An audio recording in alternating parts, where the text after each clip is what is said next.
Friends, வாங்க இன்றைக்கி நம்ம இருக்கிற பழங்களை வச்சு ஃப்ரூட் சலாட் மாதிரி பண்ணலாம். இது எந்த வர ஐஸ்கிரீமு இது எதுவுமே சேர்க்காமல் நம்ம பண்ணுறோம். எப்படி பண்ணணும்னு பார்க்கலாம் வாங்க. இதுக்கு நான் வாழைப்பழம், மாம்பழம், மாதுளம்பழம், கொய்யாப்பழம், இது ஆப்பிள், பாதாம் ஊற வச்சு உரித்து வச்சுருக்கேன்.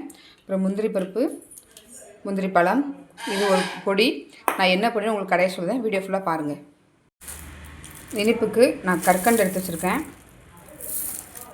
எப்படி போடலான்னு இப்போ பார்க்கலாம். இன்னும் இதில் பால் இதெல்லாம் ஊற்றுவேன்.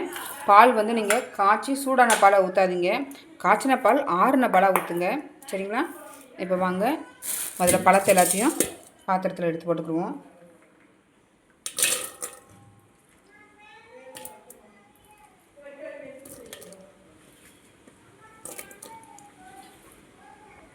பாருங்கள், எல்லாத்தையும் மேக்ஸிமம் இந்த கரண்டியால் இப்படி நல்லா மசிச்சு விட்ட மாதிரி மசிச்சு விடுங்க ஃபஸ்ட்டு, ஓகேங்களா?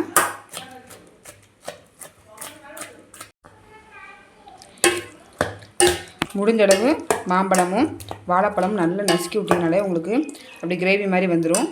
அப்புறம் முந்திரி பழம், ஓகேங்களா? அதையும் அப்படி போட்டுக்கிடுவோம். இனிப்புக்கு நான் கொஞ்சம் கற்கண்டு சேர்த்துக்கிறேன். பழங்களே இனிப்பு இருக்கும், அதனால் நான் கொஞ்சம் தான் சேர்த்துருக்கேன். ஓகே, இது ஒரு சைடில் இருக்கட்டும்.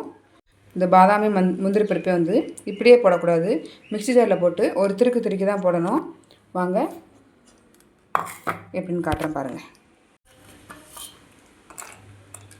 பாருங்கள், இப்படி குறன்னு அரைச்சி இதில் நம்ம சேர்த்துக்கலாம். இது பிள்ளைங்க வாயில் தட்டாது, தட்டினாலும் அப்படி எடுத்து போட முடியாது. இது போட்டு நல்லா கிண்டி விடுங்க, மசிஞ்சிரும் இதோடு சேர்ந்து. பாருங்கள், நான் எல்லாத்தையும் தட்டிட்டேன். இதை நல்லா கிண்டிட்டு நான் இப்போ உங்கள்கிட்ட காமிக்கேன். உங்களுக்கு எங்கேயாவது தெரியுதான்னு பாருங்கள், சரிங்களா? பாருங்கள், நல்லா மசிச்சு கொடுத்துட்டேன். உங்களுக்கு எங்கேயாவது பாதாமோ முந்திரியோ முழுசாக இருக்கான்னு பார்த்தீங்கன்னா, இது பிள்ளைங்க வாயிலையும் தென்படாது, நம்ம கொடுக்கறதுக்கும் ஈஸியாக இருக்கும். இதில் ஒரு டம்ளர் பால். பாருங்கள், எல்லாம் நல்லா மிக்ஸ் ஆகி இதுவே ஒரு கிரேவி மாதிரி வந்துட்டு, இப்போ இதில் நான் ஒரு சின்ன டம்ளருக்கு, அதாவது ஒரு 150 ml பால் இதில் ஊற்றிக்கிட்டேன். இதை நல்லா கிண்டி கொடுத்துட்டு காமிச்சோம்ல அந்த பொடி, அதை 2 ஸ்பூன் நான் சேர்த்துக்கிறேன். இது இன்னும் திக்னஸ் கொடுக்கும். இது என்ன பொடினா பொரிகடலை மாவு, வேறு எந்த மாவும் இல்லை. நம்ம பிள்ளைங்களுக்கு கொடுக்கறனால நான் இதில் வேறு எந்த மாவும் போடலை, பொரிகடலை மாவு. இது இன்னும் நல்லா திக்னஸாக இருக்கும். இதை நீங்கள் ஃப்ரிட்ஜை வச்சு கொடுக்கறதா இருந்தாலும் ஒரு அரை மணி நேரம் ஃப்ரிட்ஜ் வச்சு கொடுக்கலாம். இல்லைக்கா வேண்டாம் நம்ம அப்படி கொடுத்துக்கலானாலும் நீங்கள் அப்படி பிள்ளைங்களுக்கு கொடுக்கலாம். இதில் எந்த விதமான ஐஸ்கிரீமு, வெனிலா எசன்ஸ் எதுவுமே நான் ஊற்றலை. ஹெல்த்தியான பொருளாக போட்டிருக்கு. இந்த வீடியோ பிடிச்சிருந்துச்சின்னா நீங்கள் லைக் பண்ணுங்கள், ஷேர் பண்ணுங்கள், கமெண்ட் பண்ணுங்கள், சப்ஸ்கிரைப் பண்ணுங்கள். அப்போ தான் நான் அடுத்தடுத்த போடுற வீடியோ உங்களுக்கு அப்டேட் ஆகி வந்துக்கிட்டே இருக்கும். தேங்க்யூ.